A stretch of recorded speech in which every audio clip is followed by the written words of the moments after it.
Hello everyone! In this video we will learn how to use the grouping feature in BAMROC for organizing MEP systems. First, open your project model. Make sure your MEP files are properly linked into the structural or architectural model. Now go to Visibility and Graphics.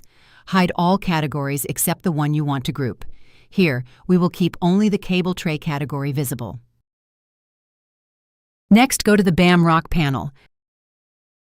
Click on Group Elements to begin the grouping process. Start creating the first group.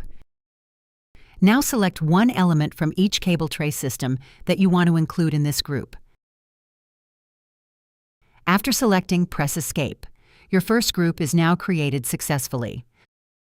Now repeat the same process for other groups. Go to the next set of cable tray systems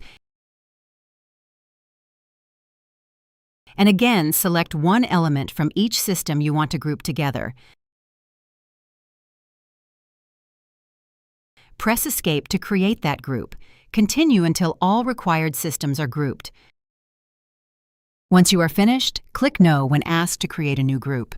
After completion, the grouped systems are saved in your computer's local memory for this project. Now unhide all categories again.